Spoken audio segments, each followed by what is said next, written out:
Hello. क्या आवाज़ आ रही है मेरी?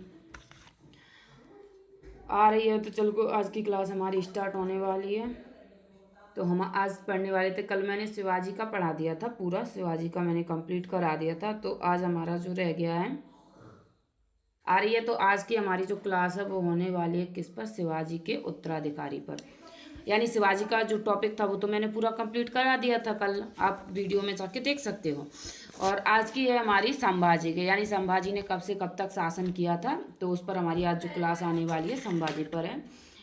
तो चलिए आइए आज की क्लास को देखते हैं क्या है खास आप लोगों के लिए। बिना देरी किए क्लास को हम स्टार्ट करते हैं। तो जिसमें देखेंगे हम शिवाजी के उत्तराधिकारी। शिवाजी के उत्तराधिकारी आएंगे कौन? संभाजी।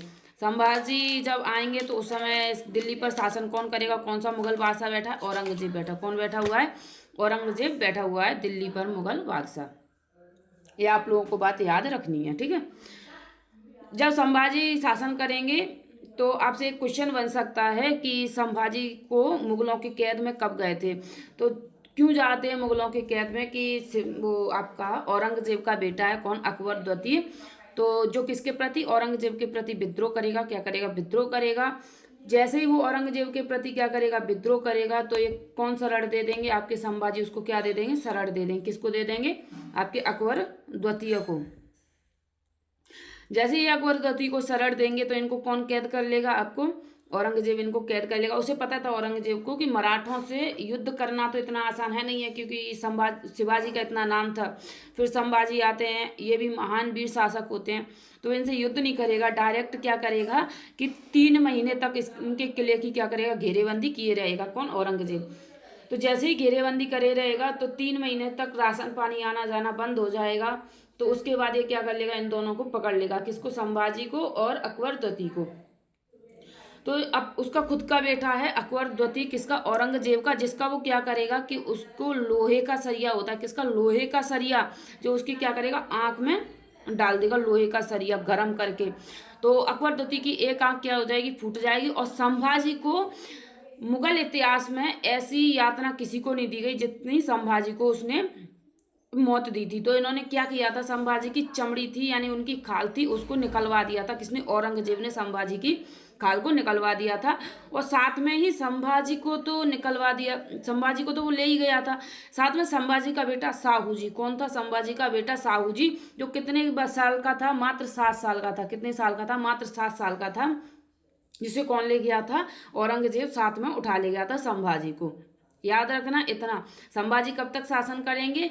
9 साल तक। 80 में आपके शिवाजी की मृत्यु हो जाएगी। उनके उत्तराधिकारी बैठेंगे कौन? संभाजी। संभाजी कब तक बैठेंगे? 1680 से 1689 तक बैठेंगे।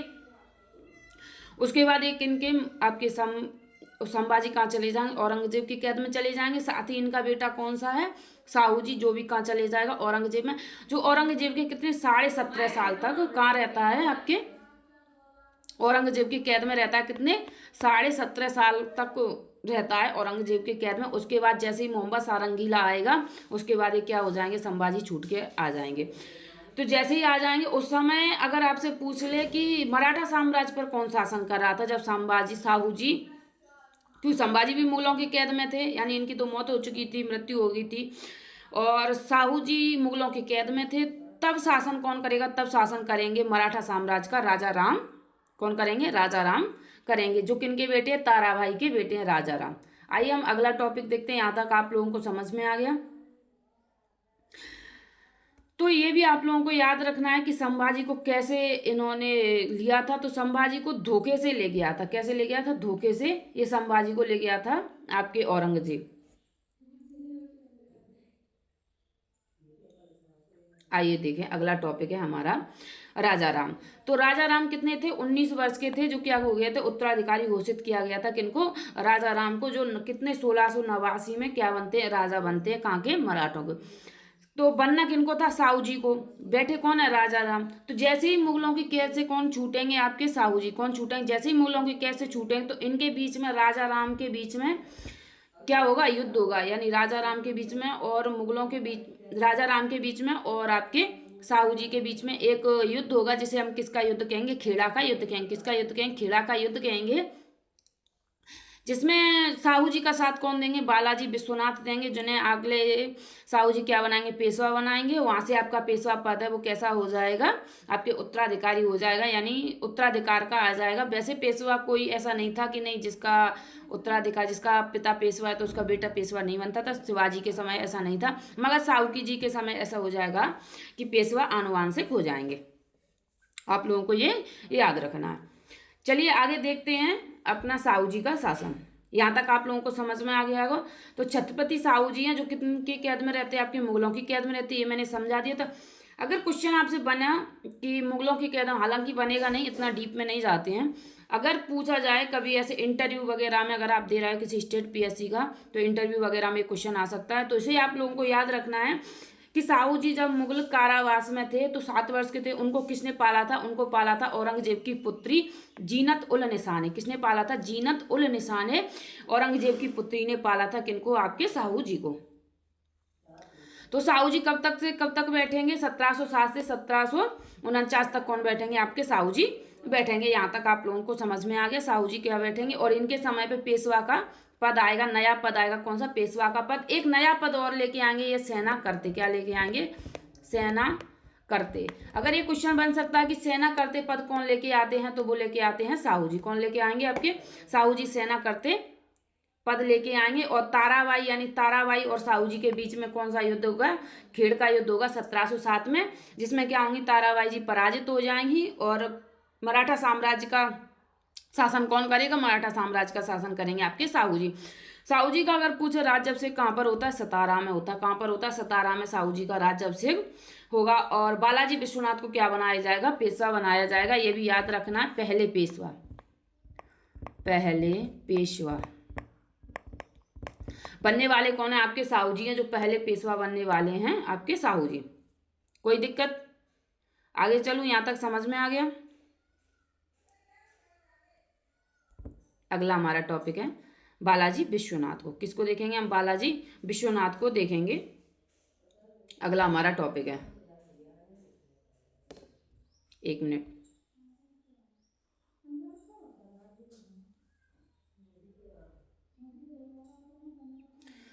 क्या आप लोगों को ये बताना, बालाजी विश्वनाथ का जन्म कहाँ हुआ था, आपके कोंकण प्रदेश में होता है बालाजी विश्वनाथ का जन्म। इतना डीप में नहीं जाएगा, बस इतना पूछेगा कि बालाजी विश्वनाथ कौन है, तो प्रथम पेशवा है बालाजी विश्वनाथ। इतना आप लोगों को याद रखना है, आगे इतना ज़्यादा याद नहीं रखना है। और ये परुक्षीयर के बारे में मैंने पूरा डिटेल में बताया हुआ है, ये भी आप लोगों को याद रखना। अगर पूछ ले मराठा साम्राज्य का मेघना कार्टा कहने वाले कौन है, तो मराठा साम्राज्य का मेघना कार्टा किसे कहते हैं, रिचर्ड टेम्पल ने क्या कहा है, मराठा साम्राज्य का मेघना कार्टा कहा है। समझ में आ गया। अगर बालाजी विश्वनाथ की अगर मृत्यु होती है, वो कब होती है, 1720 में बालाजी विश्वनाथ की मृत्यु हो जाएगी। उसके बाद इनके बड़े पुत्र कौन, बाजीराव प्रथम, वही बाजीराव मस्तानी वाले जो क्या करेंगे, अब शासन करेंगे। कौन, बालाजी प्रथम। जैसे बाजीराव प्रथम आपके गद्दी पर बैठेंगे तो ये क्या करेंगे, बुंदेलखंड पर औरंगजेब आक्रमण करेगा तो ये क्या करेंगे, आपके राजा छत्रसाल की बेटी है कौन, मस्तानी, तो ये इनसे हेल्प मांगेंगे राजा छत्रसाल, तो इनकी हेल्प करेंगे। तो वहां पर क्या होगा, मस्तानी किन के साथ आ जाएंगे, बाजी राव के साथ आ जाएंगे। किसके साथ आ जाएंगे, बाजी राव के साथ आ जाएंगे। तो बुंदेलखंड में भी विस्तार कौन करने वाले हैं, आपके बाजीराव। इन्होंने आपके 5वां पुत्र माना था राजा छत्रसाल ने। किनको, बाजीराव को अपना 5वां पुत्र मानने वाले कौन है, आपके राजा छत्रसाल। राजा छत्रसाल ने बाजीराव को 5वां पुत्र माना था। और अपनी बेटी की शादी किनसे की थी, आपके बाजीराव से की थी। आइए देखते हैं हम अगला। जैसे ही बाजीराव क्या बनेंगे, शासक बनेंगे, तो ये क्या करेंगे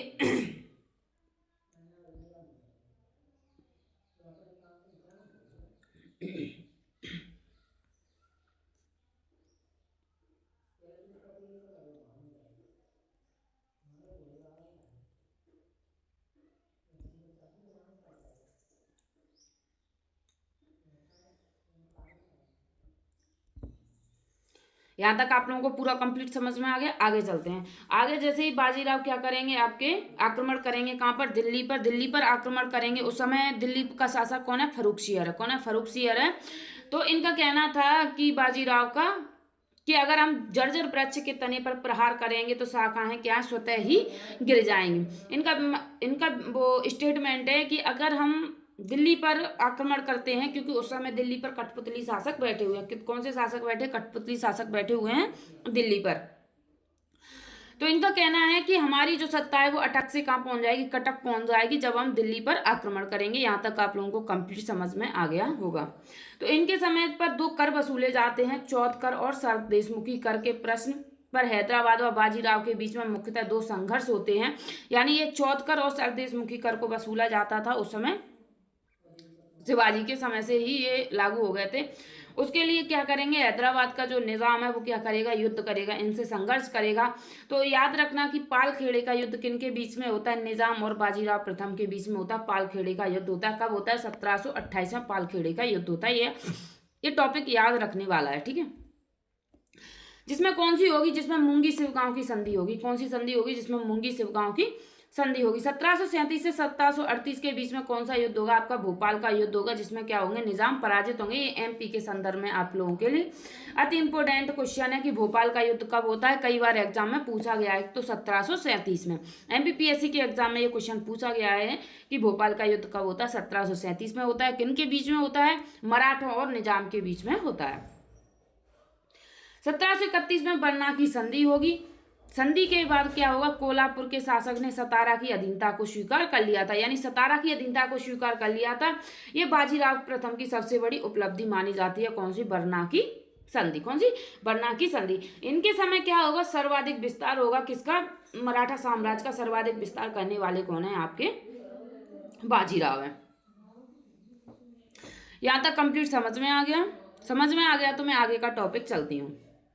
तो बाजीराव से पूछे अगर दिल्ली पर आक्रमण कब करते हैं बाजीराव, क्योंकि मराठा साम्राज्य में पहली बार आक्रमण करने वाले थे दिल्ली पर, वो कौन है? आपके बाजीराव। कौन है? आपके बाजीराव है, जो मराठा साम्राज्य पर आक्रमण करने वाले प्रथम है। कब करेंगे? 1737 में। कब करेंगे? 1737 में किस पर आक्रमण करेंगे? दिल्ली पर आक्रमण करेंगे। मात्र 500 सैनिकों से। कितने? 500 सैनिकों से दिल्ली पर आक्रमण करेंगे। और ये कौन सी पद्धति को अपनाएंगे? गोरेला पद्धति को। कौन सा युद्ध कौन सी पद्धति से करते हैं? गोरेला पद्धति से युद्ध करते हैं। मराठा साम्राज्य सर्वाधिक जाने जाते हैं वो गोरेला पद्धति से युद्ध के लिए जाने जाते हैं। जिसमें क्या होगा कि उस समय शासक कौन बैठा है? आपके मोहम्मद शाह रंगीला बैठा है। और मोहम्मद शाह रंगीला जब शासन करेगा तो ये क्या करेगा? दिल्ली को छोड़ के भाग जाएगा आपका मोहम्मद शाह रंगीला। फिर आएगा आपका पुर्तगालियों से ये क्या करेंगे? सालसेट और वसीन को भी छीन लेंगे। किनसे? पुर्तगालियों से सालसेट और वसीन को छीन लेंगे। यहाँ तक आप लोगों को हिस्ट्री समझ में आ रही है। और आप लोगों के एक लिए महत्वपूर्ण सूचना है कि एमपीपीएससी का जो अगला एग्जाम है वो कब आने वाला है? वो आपका आने वाला है दिसंबर में। इसीलिए तैयारी में आप लोग जुड़े रहिए। और सितंबर में आपका 2026 का मेंस हो जाएगा और 25 का भी होने वाला है। तो ये आप लोगों को याद रखना है। और 2027 की जो तैयारी कर रहे हैं, क्योंकि देखो अच्छे पद आने वाले की संभावना हो सकती है, क्योंकि 2028 में सिंहस्थ मेला लग रहा है। क्या होता है? 2028 में कौन सा मेला? सिंहस्थ मेला आ रहा है। इसीलिए हो सकता है कि वैकेंसी अच्छी आए। बाकी एमपीपीएससी का कोई भरोसा नहीं है, वैकेंसी आ भी सकती हैं, कम भी आ सकती हैं, कह नहीं सकते।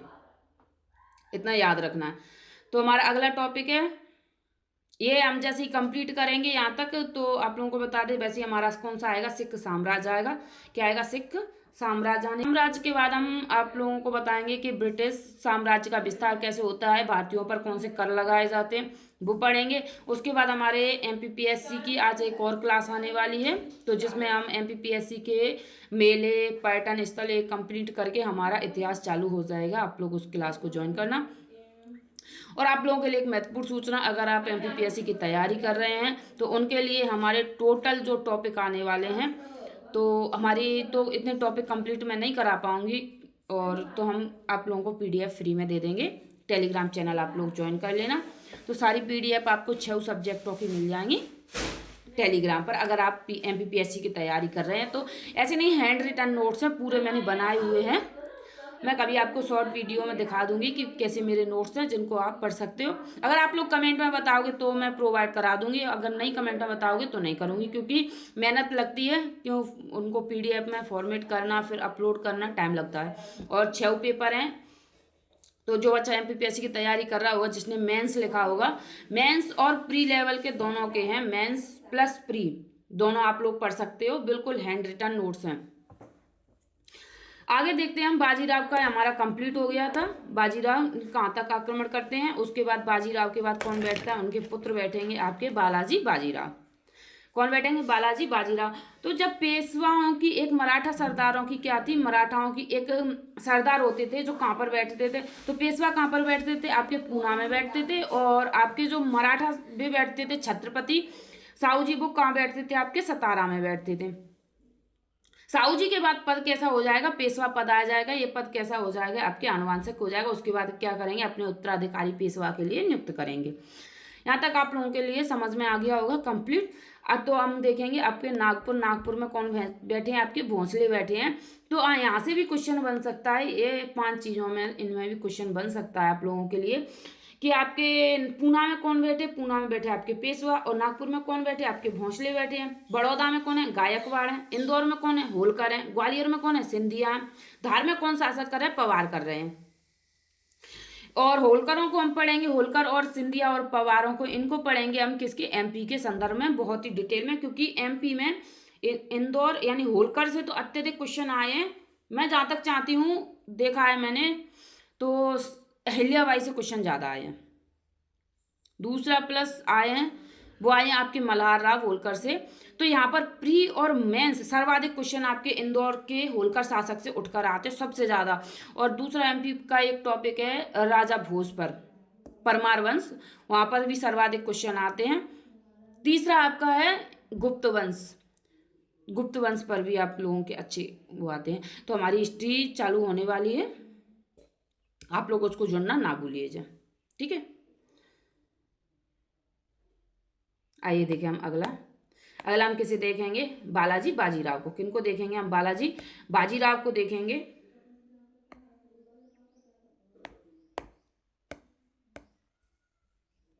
तो जैसे ही बाजीराव की मृत्यु होगी तो उनका पुत्र कितना, 19 साल का कौन है, बालाजी बाजीराव, उनका पुत्र 19 साल का है। जिनको हम किसके नाम से जानते हैं, बालाजी बाजीराव को नाना साहेब के नाम से जानते हैं। जिनके समय होगा 1761 में महत्वपूर्ण घटना है, जिसके बाद ये उस सदमे को नहीं सह पाएंगे और क्या हो जाएगी, इनकी मृत्यु हो जाएगी। क्या हो जाएगी, इनकी मृत्यु हो जाएगी। ये आप लोगों को याद रखना है।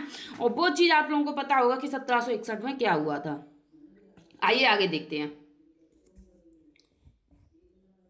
तो इनको हम किसके नाम से जानते हैं, नाना साहेब के नाम से जानते हैं। और इनके समय भी क्या हुआ था, सर्वाधिक विस्तार होता है किसका, मराठा साम्राज्य का। और जैसे ही इनकी मृत्यु होगी उसके बाद कमजोर शासक आएंगे और मराठा साम्राज्य का क्या हो जाएगा, पतन स्टार्ट हो जाएगा। और जैसे ही 1761 में युद्ध होता है, कौन सा युद्ध होता है, पानीपत का तृतीय युद्ध होता है, जिसने क्या किया था कि अंग्रेजों के लिए भारत में मार्ग खोल दिए थे। मार्ग तो पहले ही खुले थे, मगर मराठा साम्राज्य के ये दक्षिण भारत का जितना भी विस्तार है, आपके दक्षिण से लेके पश्चिम तक का, ये सारे मार्ग खुल गए थे। किनके लिए, अंग्रेजों के लिए। अंग्रेज मराठा साम्राज्य से अत्यधिक डरते थे। क्या डरते, अत्यधिक मराठा साम्राज्य से डरते थे। और जैसे ही 1761 का युद्ध होगा तो वैसे ही प्रभावशाली यानी शक्तिशाली शासक चले जाएंगे, कमजोर शासक शासन पर बैठेंगे। उसके बाद क्या होगा, मराठा साम्राज्य का पतन होना स्टार्ट हो जाएगा। समझ में आ गया। आइए देखते हैं हम 1750 में कौन सा युद्ध होती है, आपके संगोला की संधि होती है। 1750 में संगोला की संधि होगी। उसमें क्या होगा कि पेशवा मराठा साम्राज्य का वास्तविक शक्ति बन जाएगी।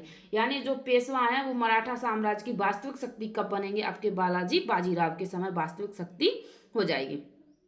अति इंपॉर्टेंट क्वेश्चन है, याद रखना, क्योंकि ये क्वेश्चन एग्जाम में छिपे हुए आते हैं और आपका एमपीपीएससी इसके लिए जाना जाता है कि कौन सा क्वेश्चन है वो कहाँ से उठाएगा। और जो क्वेश्चन निकल कर आते हैं ना, जो आपके 5-6 क्वेश्चन होते हैं, जैसे 5 क्वेश्चन हिस्ट्री में, 10 क्वेश्चन आते हैं प्री में, तो 10 क्वेश्चन में उसने 5 क्वेश्चन तो नॉर्मल रखेगा जो सब पर बनेंगे, 2 क्वेश्चन वो ऐसे रखेगा कि जो किसी पर भी नहीं बनेंगे, 3 क्वेश्चन ऐसे रखेगा जो डीप रहेंगे मगर आप लोग बना ले जाएंगे अगर आप लोगों ने अच्छे से पढ़ा होगा।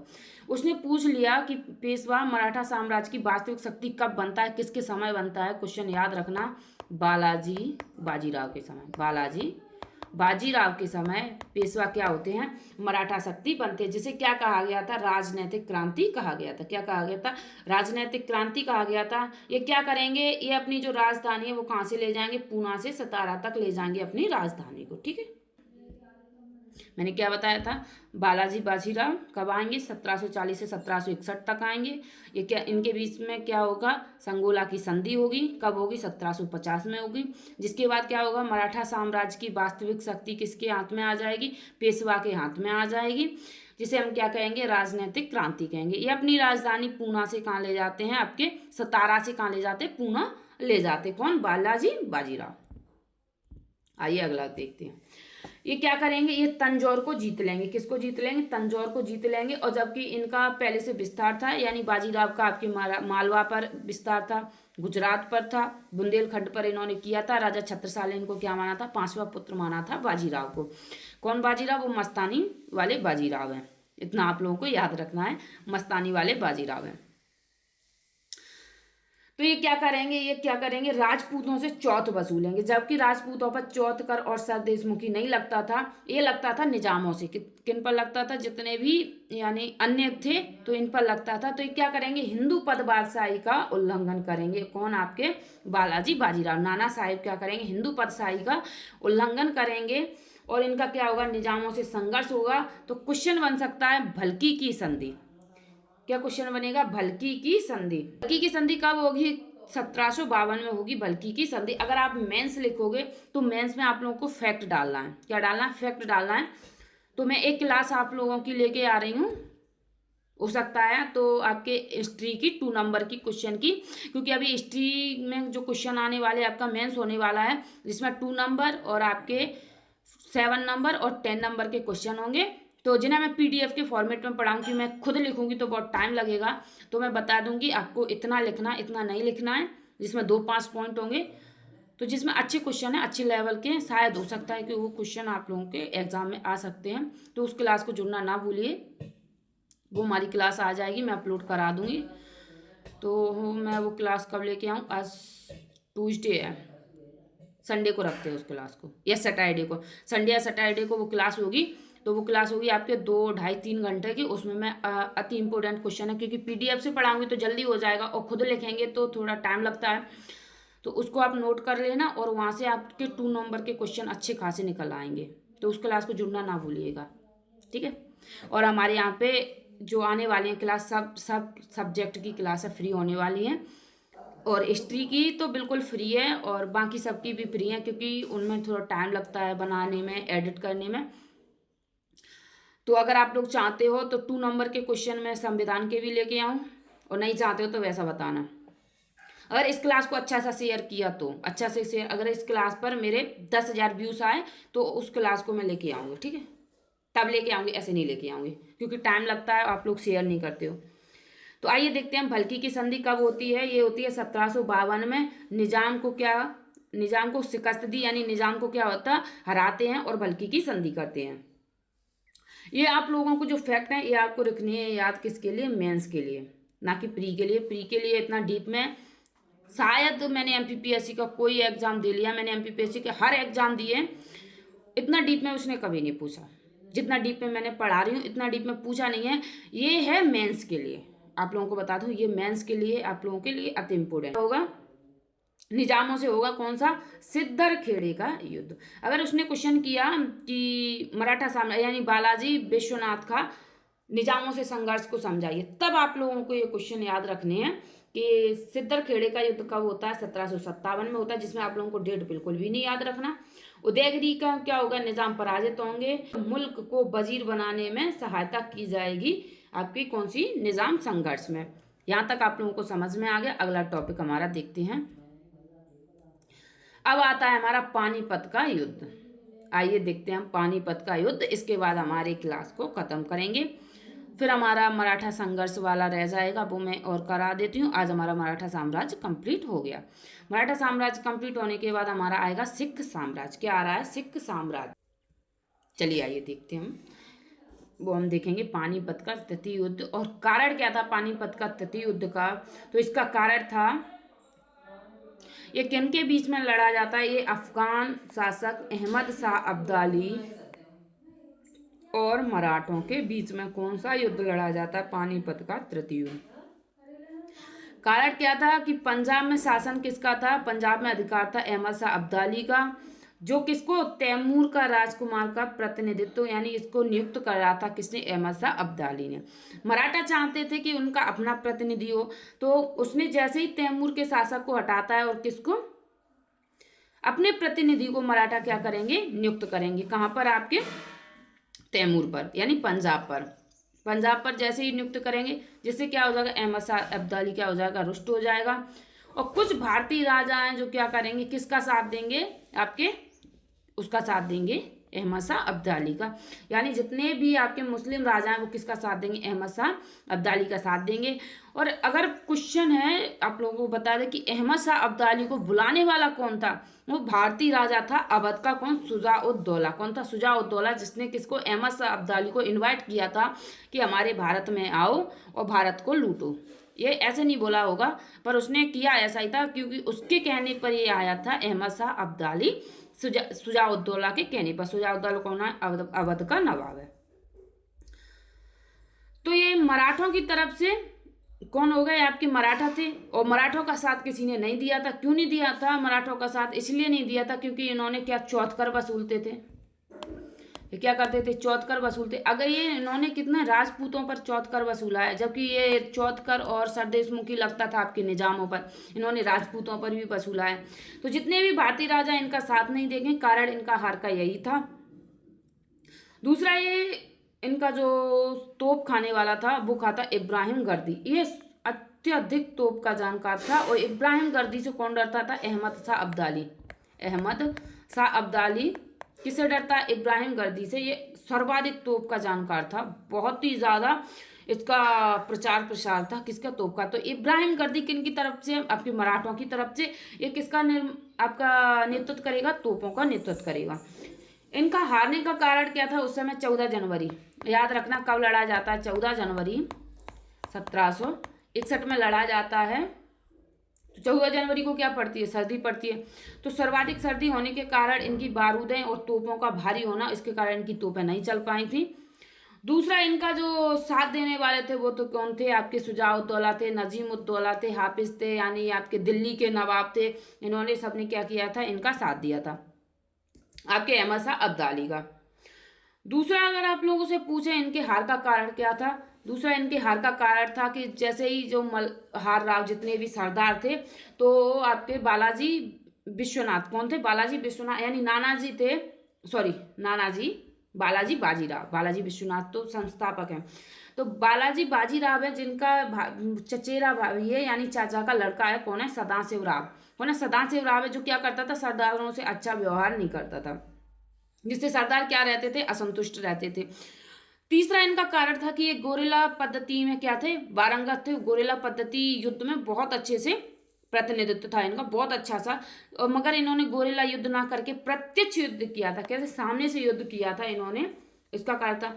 तीसरा था, इनकी तोपें अत्यधिक भारी थी। ये क्वेश्चन आपका एमपीपीएससी के लिए अति इंपोर्टेंट है, आप लोगों को याद रखना है। और मराठा साम्राज्य में सबसे अधिक क्वेश्चन पूछा जाता है, वो पूछा जाता है पानीपत का युद्ध, क्योंकि इतिहास में इसने ये अवधारणा चालू कर दी थी इतिहास में कि कौन अब भारत का शासन करेगा, कौन भारत पर शासन नहीं करेगा, और किन का मार्ग भारत पर खुल जाएगा। ये सर्वाधिक जाना जाता, सर्वाधिक इंपोर्टेंट क्वेश्चन है पानीपत का, ये आप लोगों को इंपोर्टेंट करके रखना है। और इसलिए मैं लेके आई हूँ पानीपत के युद्ध के कारण क्या थे, कि वहाँ पे गोरिल्ला पद्धति का युद्ध होता है, यानी प्रत्यक्ष रूप से ये युद्ध करते हैं, तोपों का भारी होना होता है, साथ ही स्त्रियों को अपने साथ अभियान पर ले जाना इनका मुख्य कारण था, कि स्त्रियां इस अभियान में साथ में गई थी। अब आप लोगों को याद करना है कि मराठा साम्राज्य का नेतृत्व कौन कर रहे थे, क्वेश्चन ये भी तो पूछ सकते हैं। तो हम इस पर दो, अगर आप लोग चाहो तो 7 नंबर का क्वेश्चन और 2 नंबर का क्वेश्चन मैं आपके पानीपत पर लेके आऊँ। अगर आप लोग तो कमेंट में बताना अगर मैं इस पे लेके आऊँ, क्योंकि ये टॉपिक है ना पानीपत का युद्ध, इसमें 2 नंबर का भी क्वेश्चन है, 7 नंबर का क्वेश्चन है। हो सकता है कि इसमें पूछ ले कि आपके 10 नंबर का क्वेश्चन भी इससे बन सकता है, आपके मराठा साम्राज्य से 10 नंबर का भी यहाँ से क्वेश्चन निकल के आ सकता है। ये आप लोगों को अति इंपोर्टेंट में रखना, कुछ टॉपिक हैं जो अति इंपोर्टेंट में रखना है, और यहीं से क्वेश्चन उठ के आते हैं, ज़्यादा कहीं से नहीं आते हैं। अगर उसने पानीपत से कम देख लो, आप किसी भी एग्जाम का उठा लो, तो यहाँ से कहीं ना कहीं एग्जाम में क्वेश्चन आता ही है। ये टॉपिक इतना इंपॉर्टेंट है। आइए देखते हैं।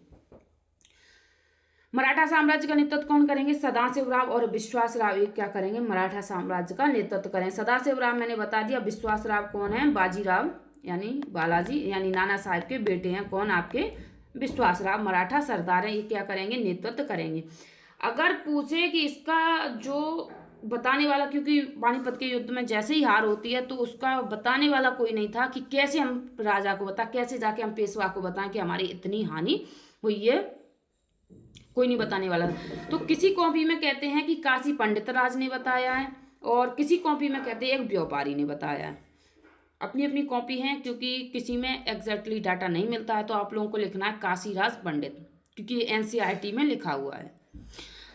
जैसे मैं एक किताब के अध्ययन करके नहीं पढ़ाती हूँ, मैं कम से कम उस डाउट को 2-3 किताबों में पूरा करके तब मैं आप लोगों को पढ़ाती हूँ। तो ये किताब है एनसीईआरटी के, जिससे मैंने ये टॉपिक निकाला हुआ है। तो जिसमें कहा गया है, काशीराज पंडित ने कहा है, एक संदेश दिया कि 2 हीरे नष्ट हो गए। क्या हो गए? 2 हीरे नष्ट हो गए। ये स्टेटमेंट जब आप लोग लिखोगे एमपीपीएससी की मेंस की कॉपी में तो चेक करने वाला है ना, तो वो आप लोगों को वहाँ पर कितने नंबर देगा? अगर 8 नंबर देगा तो वहाँ पर वो 9 नंबर दे के जाएगा। अगर आप लोगों ने ये लिखा तो कि 2 हीरे नष्ट हो गए, 27 स्वर्ण मुद्राएं खो गई, यानी 27 सरदार थे इनके, 27 स्वर्ण मुद्रा खो गई, और तांबा और चांदी की तो कोई गणना नहीं है। क्या है? तांबा और चांदी की कोई गणना नहीं है। और ग्रांड डफ लिखते हैं, जो मराठा साम्राज्य का इतिहास लिखते हैं, वो कहते हैं कि शायद ही मराठा साम्राज्य का ऐसा, मराठा साम्राज्य के प्रजा में ऐसा ही कोई घर बचा होगा जिसने कोई ना कोई अपना खोया होगा। तो इतना इसमें इनको हानि होती है कि इनको, आपके बालाजी बाजीराव को जैसे ही सुनते हैं तो कुछ समय बाद इनकी क्या हो जाती है? मृत्यु हो जाती है 1761 में। किनकी मृत्यु हो जाएगी? आपके बालाजी बाजीराव की क्या हो जाएगी? 1761 में आपके मृत्यु हो जाएगी। समझ में आया? आगे चलूं मैं। तो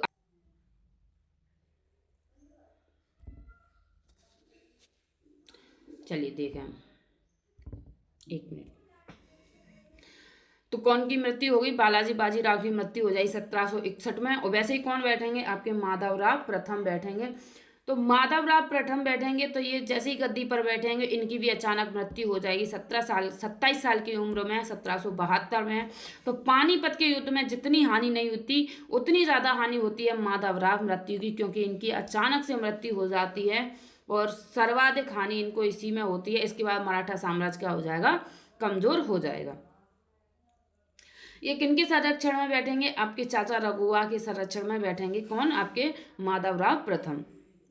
ग्रांड डफ क्या लिखते हैं आपको बता दें। ग्रांड डफ कहते हैं कि माधवराव प्रथम की मृत्यु मराठा साम्राज्य के लिए पानीपत की पराजय से अधिक हानिकारक सिद्ध हुई थी। ये कौन लिखते हैं? ग्रांड डफ लिखते हैं।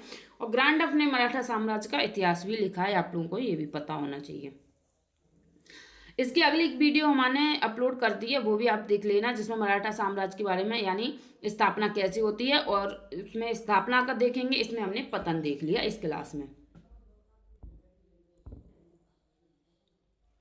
फिर आएंगे आपके नारायण राव आएंगे, उसके बाद आपके माधव राव आएंगे। इनके बारे में इतना ज़्यादा याद नहीं रखना है। और सूरत की संधि होगी नाना फड़नवीस के विरुद्ध। कौन सी संधि होगी? सूरत की संधि होगी। उसके बाद आपके कौन आते हैं? उसके बाद आएंगे आपके बाजीराव द्वितीय आएंगे, जिसमें क्या हो जाएगा? ये किनके? रघुनाथ राव के पुत्र हैं। फड़नवीस की मृत्यु हो जाएगी। तो इतना टॉपिक याद नहीं रखना। अब होंगे आपके आंग्ल मराठा युद्ध। आइए देखते हैं हम आंग्ल मराठा युद्ध को।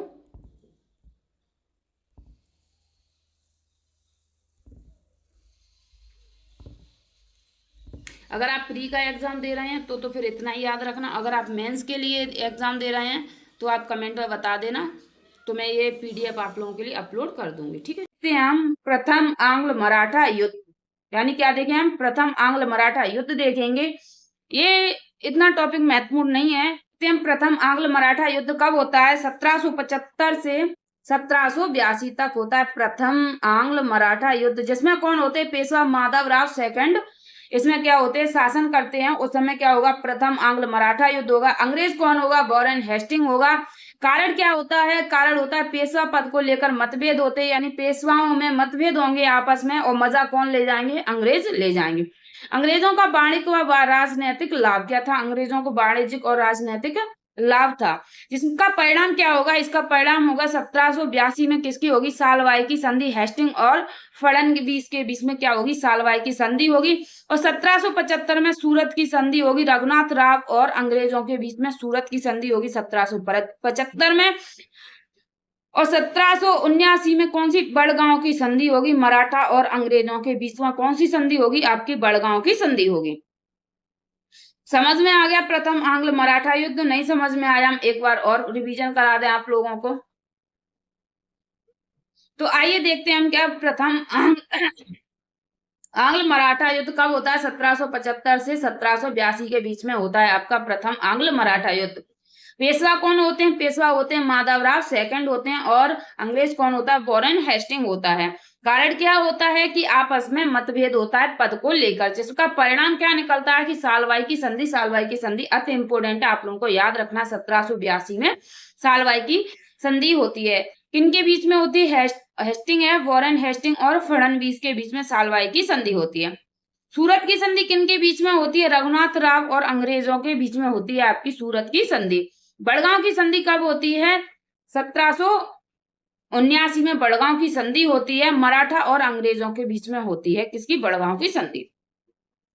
यहाँ तक आप लोगों को कंप्लीट समझ में आ गया। और मैंने बता दिया कल हमारा कौन सा है, सिख साम्राज्य। आइए देखते हैं हम द्वितीय आंग्ल मराठा युद्ध। क्या देखेंगे हम, द्वितीय आंग्ल मराठा युद्ध 1803 से 1805 के बीच में होता है आपका द्वितीय आंग्ल मराठा युद्ध, जिसके प्रथम कौन है, पेशवा बाजीराव सेकंड है, जो क्या करेंगे, इनके बीच में होगा आपका द्वितीय आंग्ल मराठा युद्ध, जिसका नेतृत्व कौन करेगा, अंग्रेज कौन है इसमें, लॉर्ड वेलेजली है। कारण क्या है कि पेशवा बाजीराव द्वितीय द्वारा अंग्रेजों के साथ बसीन की संधि यानी सहायक संधि करना इसका कारण था। किसकी संधि, बसीन की संधि होती है पेशवा बाजीराव द्वितीय और अंग्रेजों के बीच में।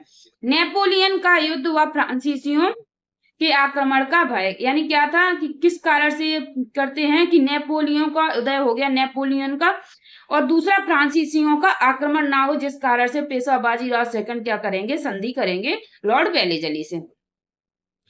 इसमें क्या होगा, भोंसले किससे संधि करेंगे, देवगांव की संधि करेंगे 1803 में, और सिंधिया किस संधि करेंगे, सुरजी अर्जन की। होलकर किसकी, राजपुर घाट की संधि किनके साथ होगी, होलकरों के साथ होगी राजपुर घाट की संधि। याद रखना, देवगांव की संधि किसके साथ होगी, भोंसलों के साथ होगी। सिंधिया किसकी, सुरजी अर्जन गांव की। और राजपुर घाट की संधि आपके होलकरों के साथ होगी। आइए देखते हैं हम तृतीय आंग्ल मराठा युद्ध 1817 से 19 के बीच में होगा तृतीय आंग्ल मराठा युद्ध, जिसमें कौन होंगे, पेशवा बाजीराव द्वितीय होंगे, जिनके बीच में क्या होगा आपका तृतीय आंग्ल मराठा युद्ध होगा, जिनमें कौन अंग्रेज है, आपके लॉर्ड हेस्टिंग। कौन है, लॉर्ड हेस्टिंग इसका अंग्रेज है। क्या होता है कि पिंडारियों की शक्ति का क्या करेंगे, दमन करेगा लॉर्ड हेस्टिंग के द्वारा, पिंडारी शक्तियों का दमन किया जाएगा। पिंडारी पहले मराठा सेना का हिस्सा थे, जो स्वतंत्र रूप से लूटपाट करने लगे।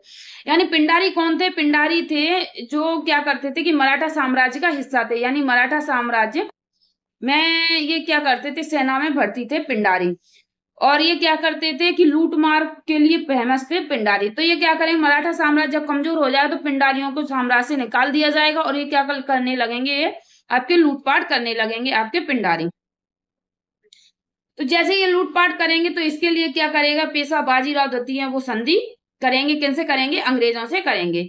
तो सिंधिया 1817 में सिंधिया, ग्वालियर की संधि और होलकर 1818 में मंदसौर की संधि के साथ। अपमानजनक संधि किनके साथ होगी, होलकरों के साथ होगी। कौन सी, मंदसौर की संधि होलकरों के साथ होगी, वो अपमानजनक संधि होगी। कारण हम जब होलकर पढ़ेंगे, आपकी मध्य प्रदेश की जब हिस्ट्री चालू होगी तब हम होलकर पढ़ेंगे, तो उसमें मैं पूरा कंप्लीट बताऊंगी आप लोगों को। ठीक है, अभी हम मराठा साम्राज्य पढ़ रहे हैं। यहाँ तक समझ में आ गया, ये टॉपिक हमारा कंप्लीट होता है। और कल हम पढ़ेंगे, आप लोगों को पढ़ाने वाले को सिख साम्राज्य पढ़ाएंगे। उसके बाद हम पढ़ेंगे ब्रिटिश साम्राज्य का भारत पर अधिकार, यानी कैसे ब्रिटिश साम्राज्य जो भारत पर कौन सी आपकी नीतियां लागू करते, महलवाड़ी, रैयतवाड़ी, ये सब मैं कल नहीं परसों पढ़ाऊंगी, सॉरी।